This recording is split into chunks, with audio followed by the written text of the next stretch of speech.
Pues muy buenas tardes a todas y a todos.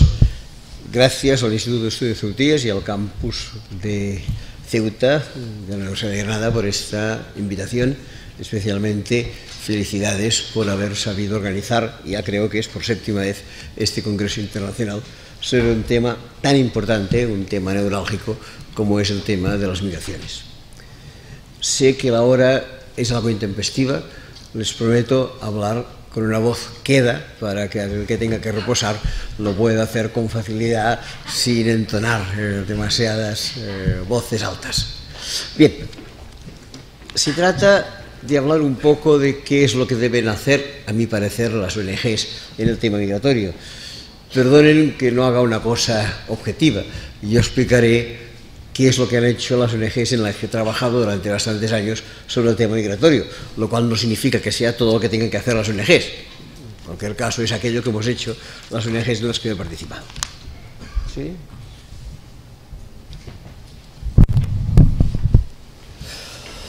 ¿Y qué es lo que hemos hecho estas ONGs? Lo que me parece más importante, especialmente hablando de este tema, es que las ONGs, en primer lugar, deben explicar la raíz de las migraciones. ¿Por qué la gente emigra y por qué la gente busca refugio y asilo? Se ha dicho en esta breve introducción, de la cual no sé quién la ha hecho, pero les felicito porque en pocos minutos han organizado una pequeña síntesis. Felicidades, si es que está por aquí. Repito lo que se decía aquí. Para mí, migración y refugio político, sea por razones económicas o por razones políticas, es exactamente lo mismo. Quizá en los últimos años parece que hayamos hecho una distinción entre los refugiados buenos y los migrantes malos. No, todos deben salir de su casa sin ninguna voluntad, excepto algún aventurero, para irse a buscar una vida mejor. Las razones serán diversas. Y esto es lo primero que hemos hecho, intentar explicar cuáles son las razones diversas de las migraciones. Y creo que si nos referimos en primer lugar a las migraciones económicas, hay una razón obvia que nadie discute, que se llama pobreza. Pero hay que tener en cuenta, no que hay pobreza, esto ya se sabe, sino cuál es el origen de esta pobreza. Y ahí sí que tenemos que hurgar en las responsabilidades de los países del norte. Nosotros somos los principales culpables de su pobreza, históricamente y en el momento actual. No hace mucho ha aparecido en Barcelona un libro que habla de las principales fortunas catalanas actuales. Les aseguro que una buena parte de las principales fortunas catalanas actuales tienen que ver con el tráfico de esclavos. La riqueza proviene de situaciones anteriores. Y les diré más, por si alguien quiere hacer una visita turística. Estas principales fortunas catalanas, entre otras cosas, han servido para financiar la Sagrada Familia. De manera que ven ustedes cómo están las cosas.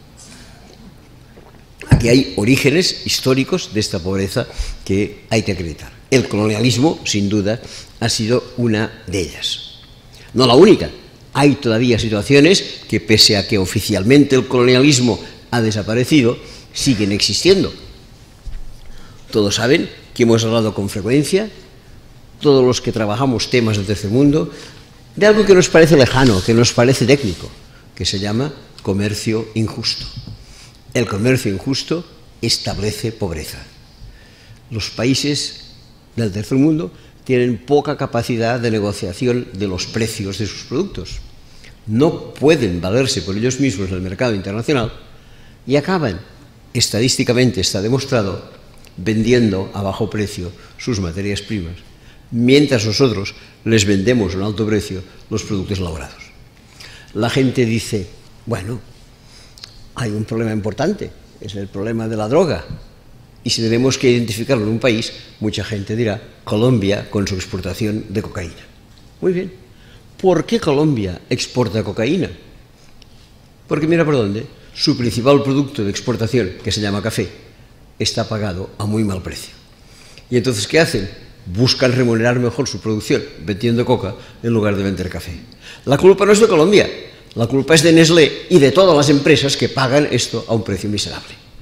Por tanto, cuando digan vamos a perseguir el narcotráfico, no, persigamos a Nestlé, por favor.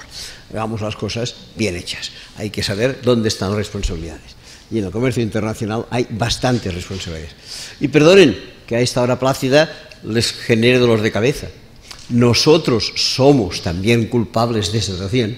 Cada vez, yo que sé, que nos compramos unas zapatillas de la Nike o cada vez que ponemos los pies en Zara, porque como ustedes bien saben, Zara explota en Bangladesh y Nike explota en Pakistán o no sé dónde. Esta última semana ha aparecido en la prensa las maniobras que una famosa empresa de ropa llamada Mango ha realizado explotando a refugiados en Turquía, pagándoles mano de obra de miseria. Esto lo empezó a publicar la prensa catalana y sé de buena fuente que Mango llamó a los principales medios de comunicación catalanes presionándoles con que no habría publicidad si sacaban estas noticias. Esta es responsabilidad de la pobreza. El comercio injusto es uno de los elementos. No el único, también por descontado hay otros elementos.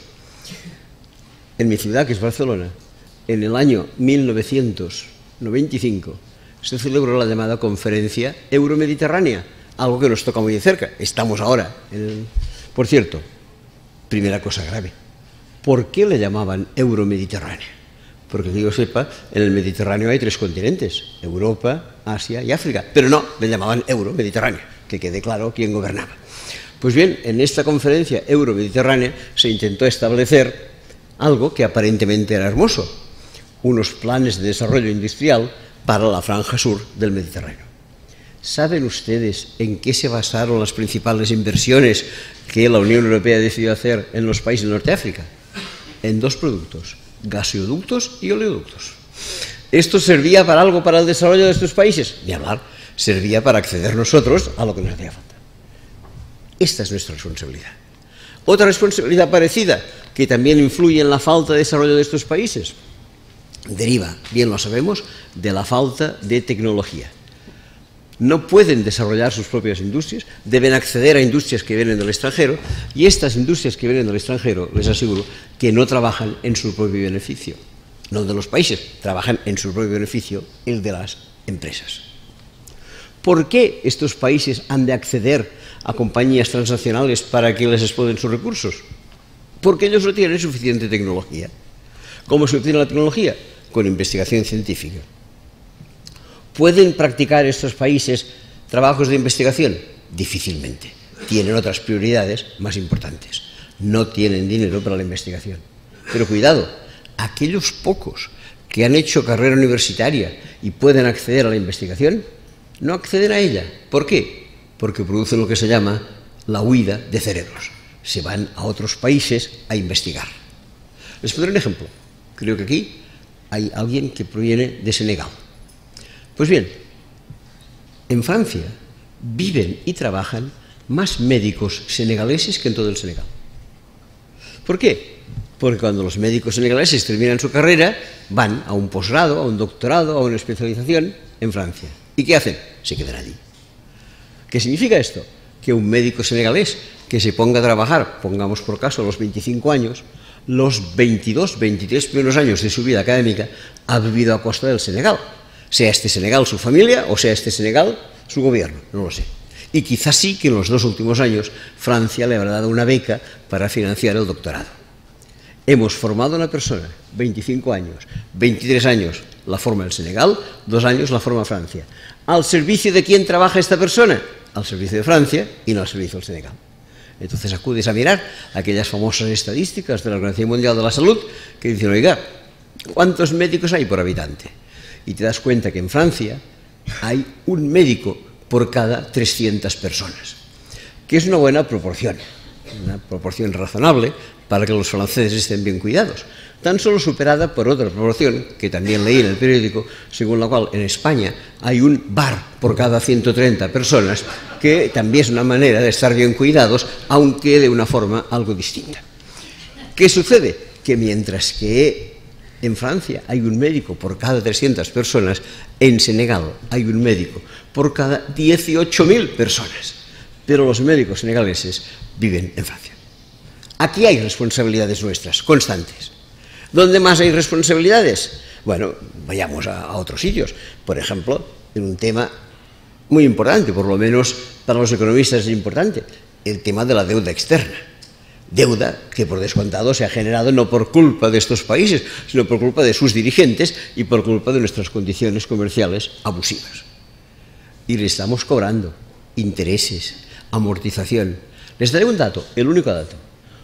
Lo llevo comprobado hace 5 o 6 años. Cada uno de estos últimos 5 o 6 años, el flujo monetario que va de los países del sur a los países del norte, para hacer frente a lo que se llama el servicio de la deuda, entendiendo el servicio de la deuda como la suma de amortización y de pago de intereses, aquello que constituye el flujo de sur a norte representa cuantitativamente 7 veces más que la ayuda al desarrollo. 7 veces más. Nos preocupamos de la cooperación y decimos, llevamos 60 años cooperando y esto no progresa. ¿Cómo va a progresar si les damos 1 y les quedamos 7? Esto es absolutamente imposible. Y esto tiene una solución, y ustedes lo saben, lo hemos pedido en muchas campañas, se llama cancelación de la deuda. Las deudas injustas no deben ser pagadas, y esto por descontado no hay que pagarlo. Ustedes dirán, pero esto será un trauma para nuestros países, ni hablar. Lo he calculado. Si en este momento España decidiera, cosa absolutamente dudosa, condonar la deuda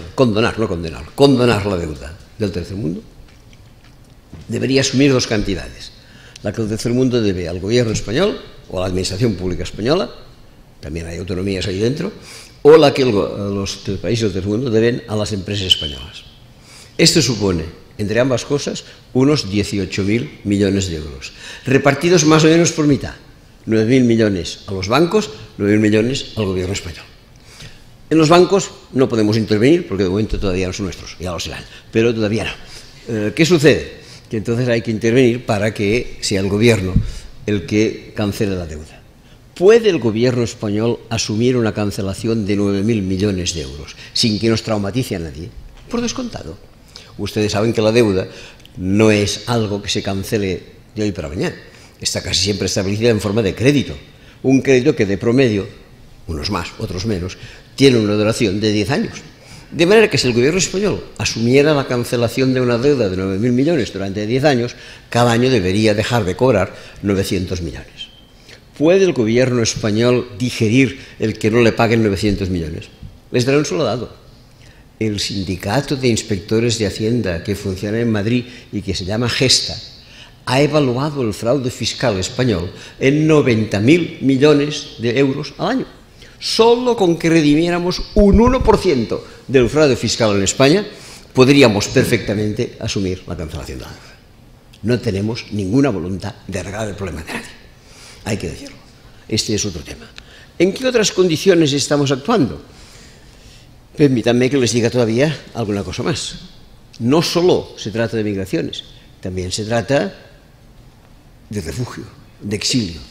¿Y de qué viene este refugio y exilio? Probablemente de la guerra. Los que vienen ahora provienen, como se ha dicho ya esta mañana, de Siria, provienen de Libia, provienen de Afganistán, provienen de Eritrea. Muy bien. ¿Y quién ha llevado a la guerra a estos países? Sin duda nosotros.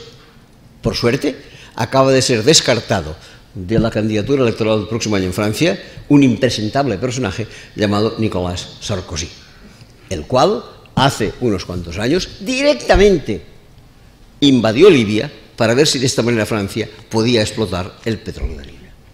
Es un caso del Tribunal Penal Internacional y este señor todavía quiere presentarse a las elecciones francesas. Pues es imposible, es imposible.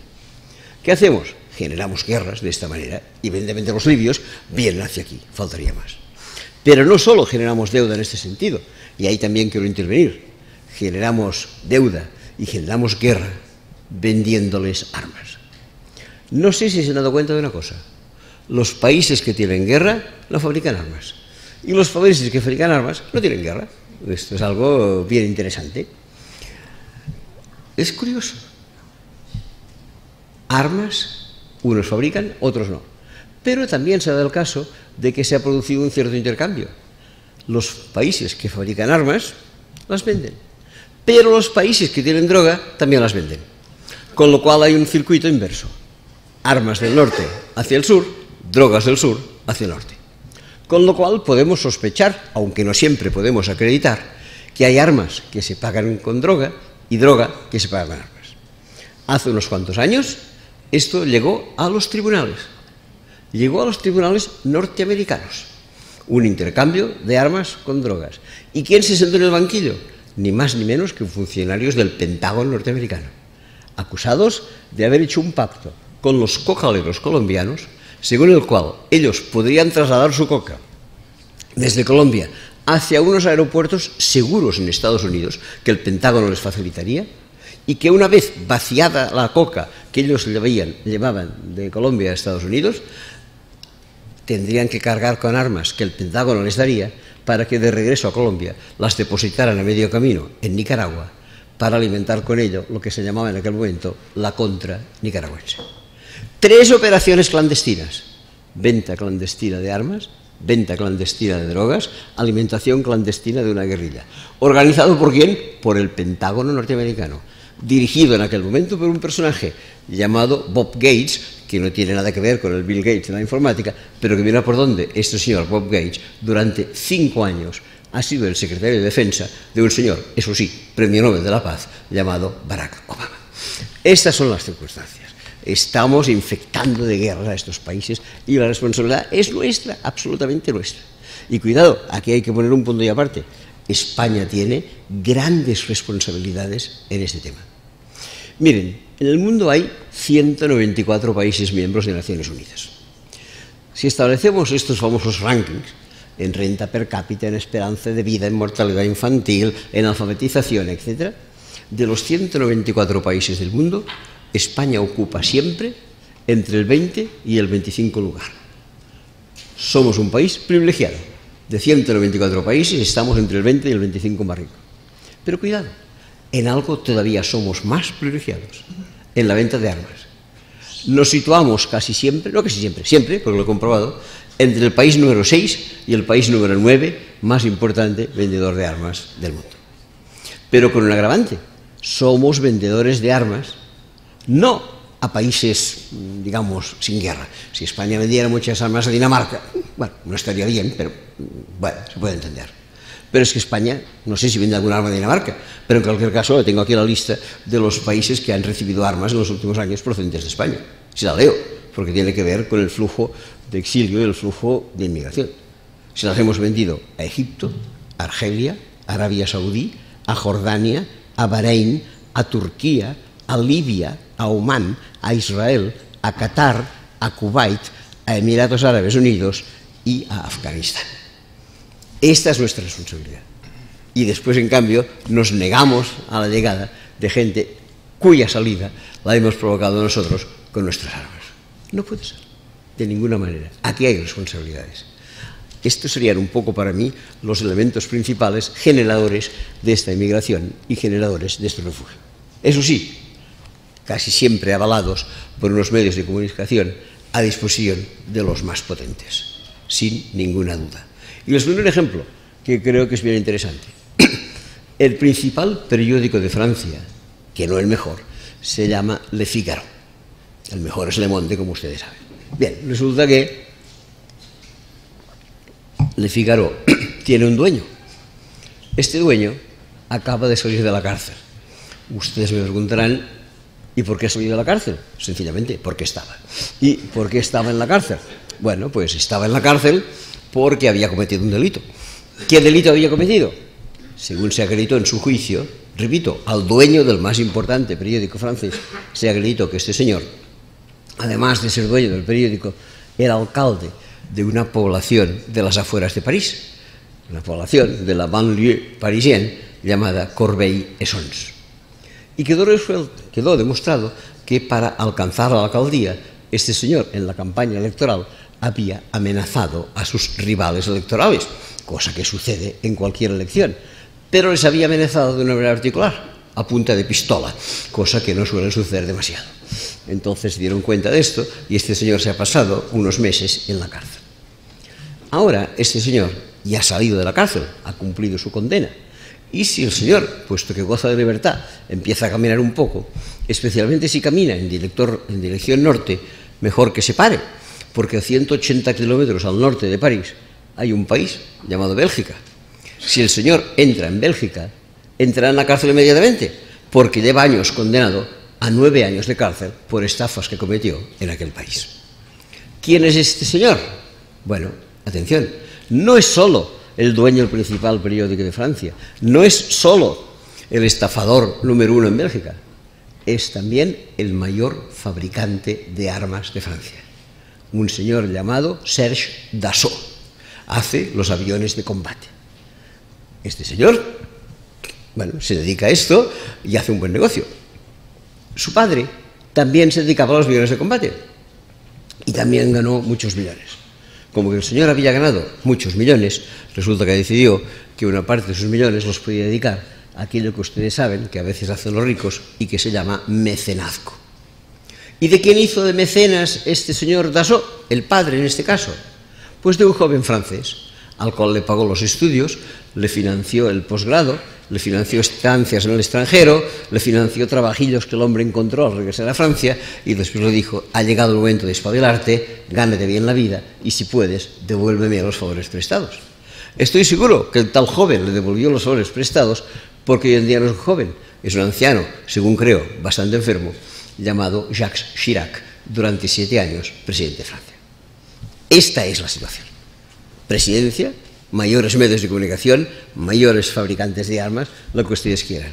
Y si me permiten, para animar un poco esta hora de la tarde, les diré que además del señor Dassault hijo y del señor Dassault padre, como suele suceder en las familias, existía el señor Dassault abuelo. Pero mira por dónde, el señor Dassault abuelo no se llamaba Dassault, se llamaba Bloch, con lo cual ustedes me dirán que se debería tratar del abuelo materno y del abuelo paterno. No, era el abuelo paterno. ¿Cómo puede ser que, tratándose del abuelo paterno, este señor se llamara Bloch y su hijo y su nieto se llamarán Dassault? Bueno, por algo que yo entiendo y apruebo. Bloch es un nombre judío. Y en tiempos del abuelo, el nombre judío más bien resultaba peligroso. De manera que el señor, en este caso con buen criterio, se cambió el apellido. Pero tenía que buscarse un nuevo apellido. Y el hombre dijo: ¿y cómo me llamaré yo ahora que no puedo llamarme Bloch? Este señor no fabricaba aviones de combate como el hijo y el nieto. No había en aquel tiempo. Pero sí que fabricaba carros de combate. El señor Bloch fue el mayor fabricante de carros de combate durante la Primera Guerra Mundial. De ahora se cumplen 100 años. El señor fabricaba carros de combate. Bueno, pues muy bien. ¿Y cómo se llama en francés un carro de combate? Un char d'assaut. Como el señor fabricaba carros de combate, se autoproclamó el señor Dassault y a partir de aquel momento se llamó el señor carro de combate, del cual el hijo y el nieto son hoy en día estos insignes personajes. La prensa avala esta situación. Los grandes medios lo hacen constantemente. Y entonces no sabemos de la misa a la mitad. No sabemos nada de lo que sucede. Los grandes medios nos engañan. Pero cuidado, a veces hacen algo peor. Si no nos engañan, nos distraen. Para que no pensemos en nada, no se nos ocurrirá pensar. Y les aseguro que distraerlos saben hacerlo de maravilla. El martes, Copa de Europa. El miércoles, Copa de la UEFA. El jueves, Copa del Rey. El viernes, mira por dónde, no hay nada. El sábado, partido adelantado del domingo. El domingo, la Liga. El lunes, no hay nada. El martes, vuelta a empezar.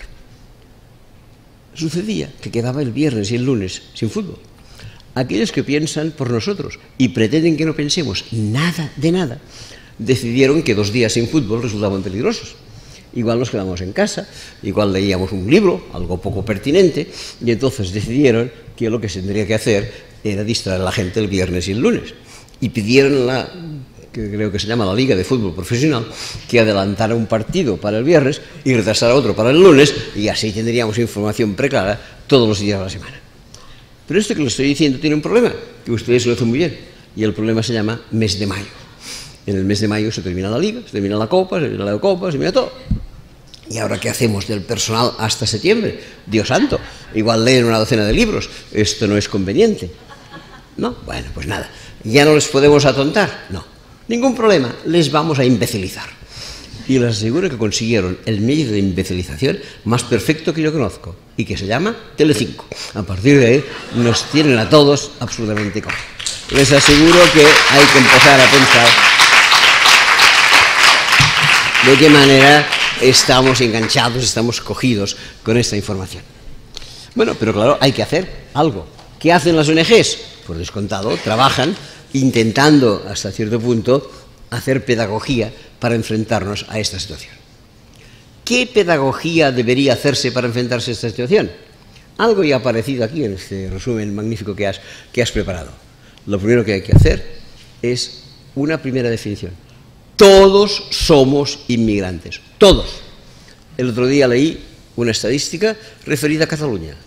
El 72% de los catalanes son inmigrantes. Ustedes dirán, no puede ser. Sí, considerando inmigrantes aquel que ha tenido que cambiar de comarca para ir a trabajar. Todo el mundo es inmigrante, todo. Y nosotros, por descontado, también hemos sido inmigrantes a lo largo de la historia. Lo he dicho aquí. Salieron 50 millones de europeos en su momento. Irlanda, en el siglo XIX, perdió el 90% de su población. En Irlanda solo había patata. Y mira por dónde, una epidemia en la patata les dejó sin patata. De manera que todos hacia Massachusetts, 90% de la población. Pero en Italia también. En Italia se marchó el 50% de la población. ¿Dónde fueron los italianos emigrantes? Lo sabemos todos. A Nueva York y a Buenos Aires. Cosa que los argentinos, con una cierta sorna, nos lo explican. ¿Y qué nos dicen? Algo que seguramente han oído alguna vez. Los mexicanos descienden de los aztecas. Los guatemaltecos descienden de los mayas. Los peruanos descienden de los incas. Y los argentinos descienden de los barcos, porque quedaron allí. ¿Cómo? Hay que tener en cuenta la historia. No hace mucho tiempo fui a una isla encantadora, quizá alguno de ustedes la ha pisado, se llama Menorca, que es muy llanita, pero tiene un pequeño otero en donde está el santuario de la Virgen del Toro, para dar espiritualidad a la isla. Me fui a pasear por allí y mira por dónde, en una pared de este santuario, había una placa enganchada que decía: esta placa la hemos colocado aquí, los menorquines, en agradecimiento al pueblo de Argelia, porque cuando en el siglo XIX en Menorca teníamos malas cosechas de trigo y nos moríamos de hambre, íbamos a Argelia y nos daban de comer. Chapeau, que dirían los franceses. Esto es lección de historia. Si queremos verdaderamente convertir a la gente, hay que empezar a explicarles historia. Porque les aseguro que la xenofobia, el racismo, el cierre de fronteras a los migrantes no es fruto de mala baba, quizás sí, pero fundamentalmente es culpa de ignorancia. No saber cosas es ignorancia. Si supiéramos todo lo que sucede, les aseguro que pronto veríamos las cosas de una manera distinta.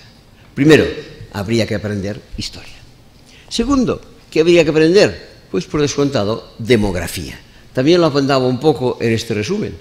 Francia, España, Portugal e Italia son los 4 países del mundo con población más anciana. Los 4 países del mundo que más ancianos tienen, empezando por mí, son Francia, Italia, Portugal y España. Muy bien. ¿Y qué sucede? Que nuestra pirámide de edad no es la reglamentaria. Ustedes saben que una pirámide de edad se llama pirámide de edad. Pero esto no es así. Esto es una cosa un poco extraña. ¿Por qué? Porque tenemos muchos ancianos, la cabeza es gorda. Después el cuerpo se estrecha un poco, por algo muy sencillo. Porque hace años cambiamos nuestras tendencias de natalidad y nacieron mucho menos de los que tendrían que haber nacido. De familias de 4, 5, 6, 7 hijos, se pasó a estas familias de hijo único o de 2 hijos, lo que sea. Con lo cual, aquellos que hubieran tenido que nacer, no nacieron. Y como que no nacieron, mira por dónde, no están. Y como que no están, entonces la franja intermedia de la población es más bien estrecha. Finalmente, la base se ha vuelto a ampliar, porque estos últimos años en que llegó un flujo migratorio importante, sí que los migrantes han tenido hijos y a partir de ahí la base se ha ensanchado.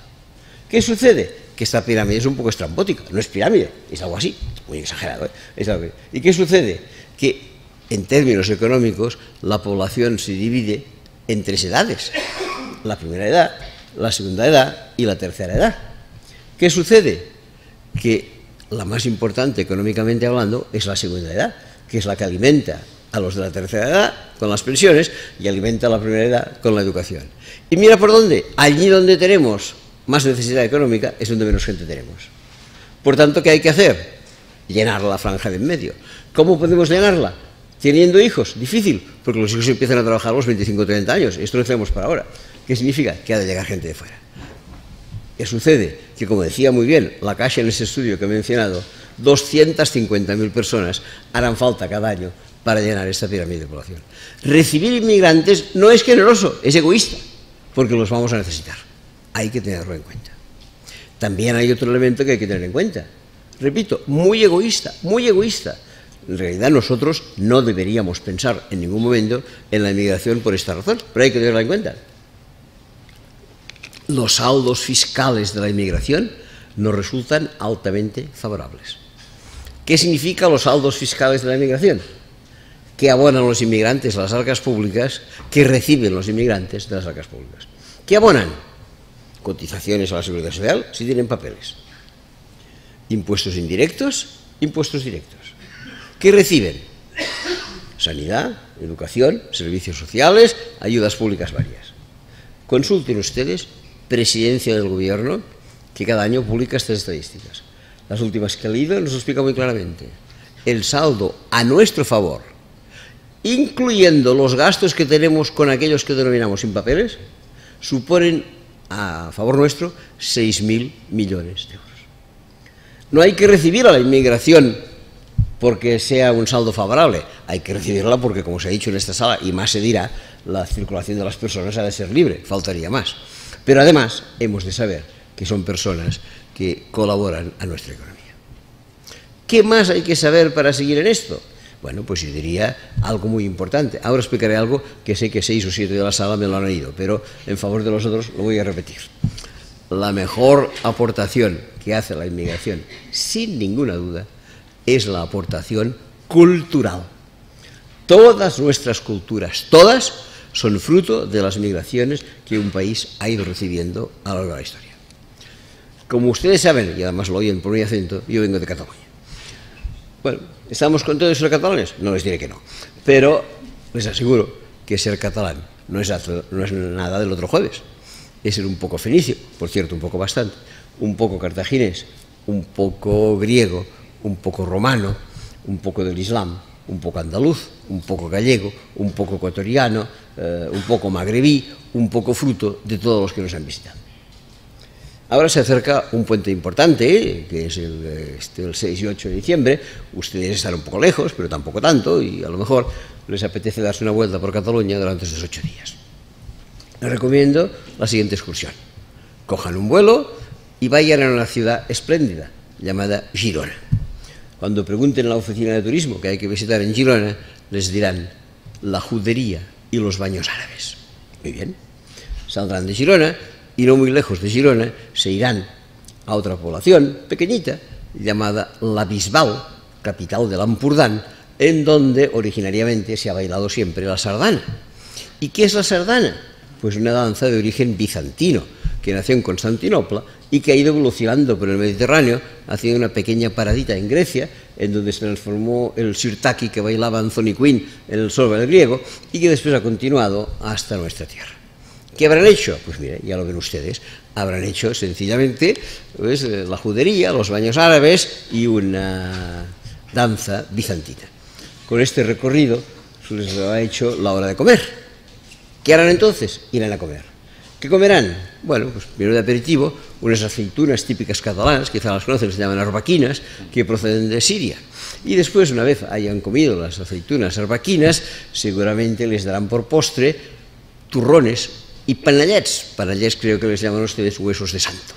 Entonces, comerán turrones y panallets, y por descontado, ayer fuimos a cenar y nos dieron un panallet, nos dieron un hueso de santo, como postre de esta comida árabe que nos suministraron. Y el turrón, que nadie se vaya a pensar que lo inventaron en Shishona de ninguna manera, lo llevaron allí los árabes cuando estuvieron en su momento. Pues muy bien, habremos visitado la judería, habremos visitado los baños árabes, habremos bailado una danza bizantina, habremos tomado un postre marroquí y naturalmente habremos bebido. Y como que hemos bebido, la euforia catalana subirá de nivel. Y entonces decidiremos que hay que lucir una barretina catalana, que no sé si la conocen, que es un gorro con una bola roja hacia arriba. Y cuando nos preguntemos cuál es el origen de la barretina catalana, nos daremos cuenta que la barretina procede de Anatolia, que si yo no estoy equivocado, es la parte asiática de Turquía. Y contentos ustedes con la barretina catalana, que mira por dónde, es turca, seguirán recorriendo Cataluña hasta llegar a un lugar de amores catalanes totales, que es el monasterio de Montserrat, en donde comprobarán que la Virgen es negra. Y entonces seguirán ustedes con su recorrido hasta llegar a otro espacio bien amado por los catalanes llamado el Camp Nou. ¿Y qué es el Camp Nou? El Camp Nou es el estadio de un equipo fundado por un suizo que se llamaba Joan Gamper y en el cual los jugadores y el entrenador últimamente ya no, pero los jugadores todavía, son argentinos, son brasileños, son cameruneses, son holandeses y no sé dónde más. Esto es Cataluña. Entendamos las cosas así. Si lo entendemos así, progresaremos bastante en este tema. ¿Qué más hacen las ONGs?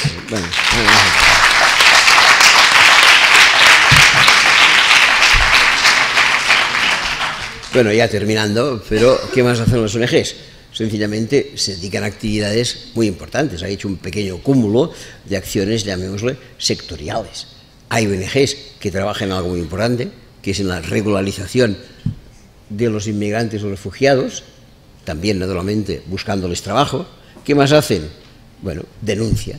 Yo creo que la denuncia de los CIES, que ya he oído aquí alguna vez, la denuncia constante que están haciendo los compañeros de sosracismo, etcétera, son temas importantes.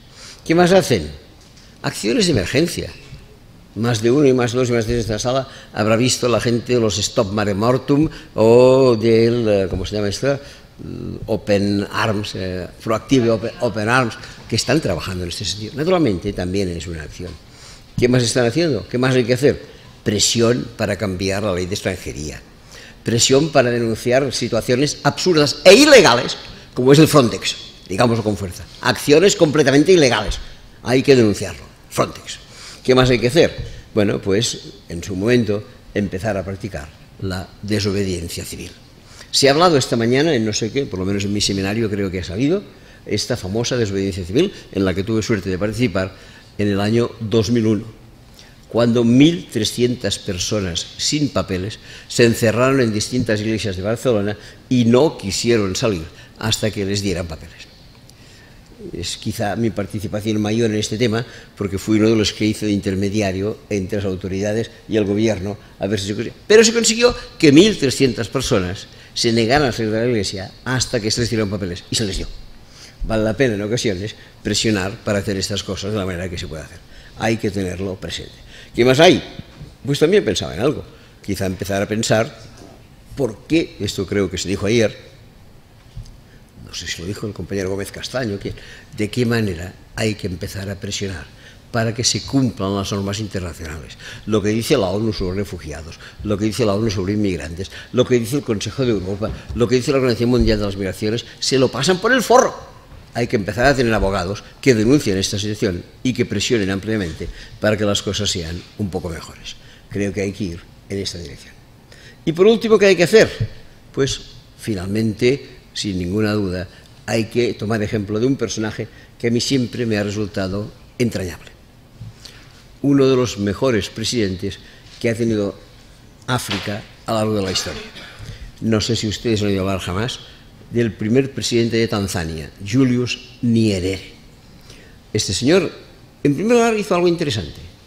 Creó en país de algo que no existía, porque en mis tiempos infantiles no existía Tanzania. Existía Tanganica como territorio continental africano y existía la isla de Zanzíbar en el Océano Índico. Una situación compleja, porque Tanganica era el territorio, digamos, del mundo musulmán y Zanzíbar era indio, porque pertenecía a la zona del Índico.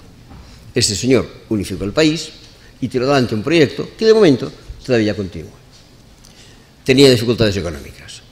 Las ONGs británicas se dieron cuenta de la precariedad, porque al fin y al cabo Tanzania era antigua colonia británica, se dieron cuenta de la dificultad que la cosa tenía y decidieron una campaña monográfica de colaboración con Tanzania. Todas las ONGs británicas prepararon la recaudación de fondos y cuando los tuvieron recaudados se presentaron con un talón al señor Nyerere y le dijeron: mire, venimos a traerle este dinero. En otro país jamás lo daríamos al presidente, Dios nos guarde, pero usted es una persona fiable y nos parece que merece la pena que sea usted el que tenga el dinero, que es el que seguro que sabrá cómo mejor administrarlo. Nyerere era un personaje que medía como 2 metros de altura y en una situación espectacular cogió el talón que le daban las ONGs británicas, se lo cambió de mano y se lo dio a los representantes británicos. Les dijo: mire, muy agradecido, ya lo doy por recibido. Pero ahora es Tanzania quien les hace a ustedes un donativo. Ahí lo tienen ustedes, este dinero. Pero por favor, gasten este dinero inteligentemente. ¿Qué significa? Que cuando nosotros mandamos el té, lo paguen a un precio justo. Que cuando ustedes vienen a desballestar sus buques y nos traen la porquería aquí, no la tiren más. Que cuando nuestros emigrantes de Tanzania quieran ir a Inglaterra, ustedes reciban con los brazos abiertos. Que ustedes dejen de contaminar, que ustedes dejen de poner plantas industriales a su servicio. Les aseguro que si ustedes hacen todo esto, para nosotros la ayuda resultará mucho mejor que no la que podemos hacer con 3 o 4 escuelas que vayamos a construir con este dinero que me han dado.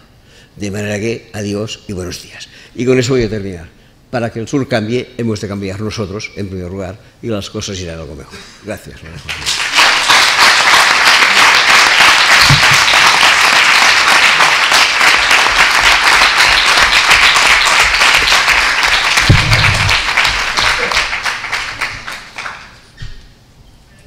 ¿Se abre un turno de preguntas?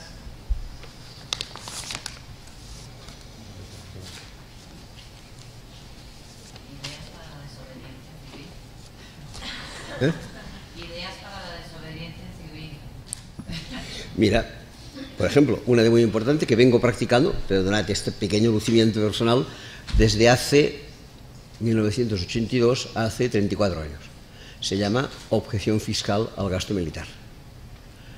Cuando he de pagar mi impuesto sobre la renta cada año, yo, pero muchísima gente más, y seguro que en la sala hay más de uno, hago un cálculo. ¿Qué significa el gasto del Ministerio de Defensa sobre el total del gasto español? Digamos el 5%. Pues si yo he de pagar 1.000 euros en mi declaración de renta, pago solo 950. Porque los otros 50 irán a defensa.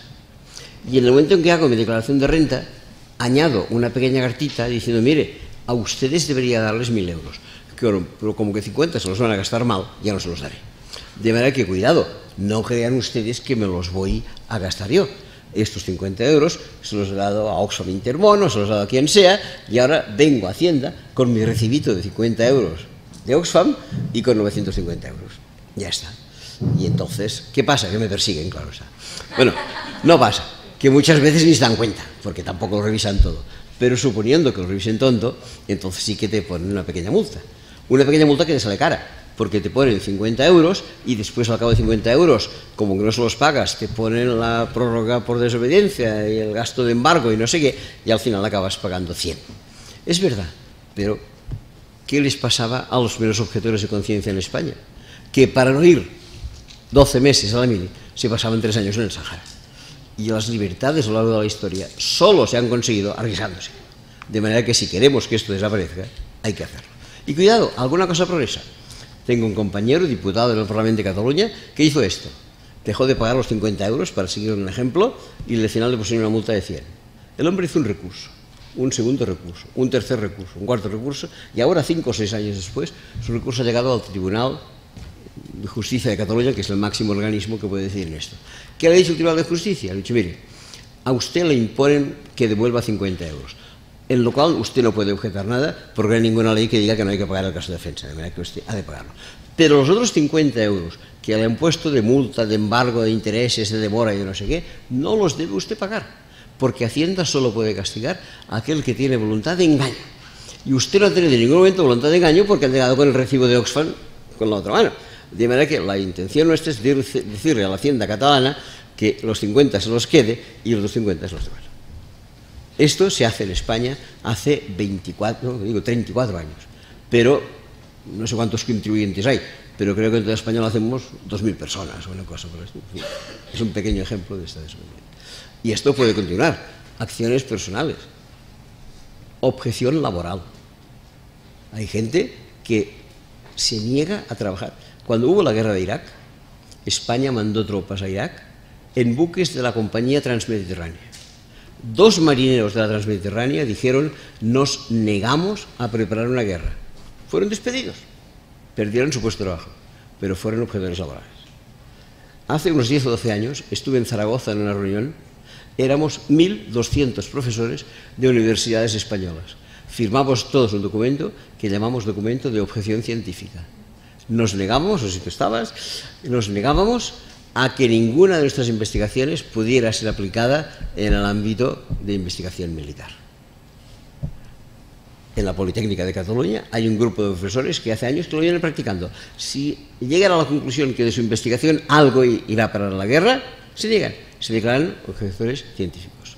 Y una última cosa, para no extenderme la lección, algo que sí que podemos hacer todos, a lo mejor la gente no se atreve con el impuesto, no se atreve con la universidad, pero ya lo podemos hacer, que se llama objeción bancaria. Solo trabajar con aquellos bancos que se comprometen a invertir en guerras. ¿Y cuáles son los que se comprometen a invertir en guerras? Todos. De manera que hay que empezar a pensar en otro tema, que es a invertir en banca ética. Sé que la expresión banca ética es un nombre inverosímil, porque la palabra banca y la palabra ética juntas nadie las ha oído jamás. Cuando empezamos en el año 99 en Barcelona la primera campaña en favor de la banca ética, me llamó un periodista y me dijo: oiga, ¿a usted le interesa la banca ética? Digo, me interesa muchísimo. Dice, pero usted se da cuenta, que es muy tarde, ¿eh? ¿Usted se ha dado cuenta que esto es un oxímoron? Dije, mire, perdone, pero no sé qué significa un oxímoron. Me dijo, sí, hombre, un oxímoron es una expresión que utilizan los filólogos para referirse a la agrupación de dos palabras, en que la primera hace perder sentido a la segunda, y la segunda hace perder la segunda, porque si digo banca, evidentemente la palabra ética desaparece, y si pronuncio la palabra ética, la banca no la encuentra nadie. Entonces me gustó esta idea de oxímoron, y me planteé a mí mismo la posibilidad de establecer una pequeña colección de oxímorones. Abrí una libretita, porque la informática era pequeña en aquel tiempo, y puse oxímorones. Primero, banca ética, ¿de acuerdo? Pero claro, para que una colección tenga sentido, con una sola palabra, no basta. Pensé, hay que buscar otras piezas para mi colección. Tuve suerte, porque en algún momento iba por la calle, pasaba una furgoneta, y la furgoneta decía carpintería metálica. Digo, hombre, yo pensaba que la carpintería más bien era de madera, pero no, era carpintería metálica. Bueno, me encuentro con un compañero y dice, ¿qué haces? Digo, mira, colección de oxímorones. Dice, ya has puesto el oxímoron más famoso de la historia. Digo, ¿cuál es? Dice, sí, es uno que popularizó un cómico norteamericano llamado Groucho Marx. Digo, creo que todos conocemos a Groucho Marx. ¿Qué decía Groucho Marx? Y siempre decía lo mismo, inteligencia militar. Entonces me lo apunté, me pareció razonablemente bien. Y tampoco, no hace mucho tiempo, me encontré con un compañero, me dijo, mira, ahora en Barcelona se está constituyendo una nueva ONG. Y dije, la verdad es que en Barcelona de ONGs hay muchas. Sí, sí, pero esta es muy particular. Digo, ¿por qué? Dice, porque se llamará Aduaneros Sin Fronteras, que también, como ustedes ven, es otra nomenclatura bien adecuada. Total, que independientemente de la broma que se puede hacer, que es mucha, hoy en día tenemos ya banca ética, quizá conozcan a FIARE, quizá conozcan a Trio dos Bank, algunos bancos que van en esta dirección y que te garantizan tres cosas. Primero, transparencia, que tú sabes dónde ponen su dinero, porque te lo dicen todo. Todos los créditos que han dado figuran a final de año en su balance. Y tú puedes mirar si les dan dinero a este o este o este. Pero no es la transparencia esta, transparencia inversa. Si tú vas a la banca ética y depositas 100 euros, nadie te dice nada. Pero si vas a la banca ética y depositas 10.000 euros, oiga, ¿dónde los has sacado estos 100 euros? Justifícalos. Si no los justifica el origen, no puede usted poner aquí 10.000 euros. Segunda condición de la banca ética, lo que ellos llaman criterios negativos. Su dinero nunca irá para armas, nunca irá para la prostitución infantil, a prostitución a mayores, a explotación infantil, a prostitución nucleares, a otros negocios, llamemos, sucios. Y finalmente, lo que la banca ética llama criterios positivos. ¿Qué significa criterios positivos? Todo su dinero será invertido en creación de puestos de trabajo, en educación y en protección del medio ambiente. Y a partir de ahí, tú ya sabes que tu dinero es tranquilo. Y última cosa, y termino por nada con esta respuesta tan larga, hay algo muy importante. Sé que a veces no es simpático y no amable decirlo, pero es decir, si queremos cambiar este mundo, por favor, abandonemos los fondos de pensiones. Es una perversidad. Cualquier fondo de pensiones es una perversidad. Si alguien lo tiene, que lo disfrute. Pero, en cualquier caso, es una perversidad. Antes, cuando las cosas iban mejor, tú cumplías 25 años, terminabas tu carrera, encontrabas un trabajillo y cobrabas, yo qué sé, 1.000 euros, que era la moda, que era 1.000 eurista. Y te venía alguien de una compañía de seguros y decía, oiga, de sus 1.000 euros, coja usted 50 cada mes, póngalos en una hucha y así el día en que usted se jubile tendrá lo que le dé la pensión estatal más lo que le rinda de sí esta hucha. y tú te desentendías de tu dinero a los 25 años, dinero que no podías tocar hasta los 65, porque la ley no te lo permite, y desde los 25 a los 65 estabas 40 años poniendo tu dinero, no sabías nada, de nada, y tú te preguntabas dónde iba tu dinero, y siempre iba a las armas, iba a los nucleares, iba a la droga, iba a la prostitución, iba a la explotación infantil. Y tú como un angelito con un cartel que dice que no quieres nucleares y con un angelito que dice que no quieres otras cosas. Hay que ser coherente en eso. Repito, si alguien está a punto de jubilarse lo tiene, que lo disfrute. Pero, en cualquier caso, seamos conscientes de que frente a estos actos se pueden hacer muchas desobediencias civiles. Y no poner jamás los pies en Zara, no poner jamás los pies en estas tiendas.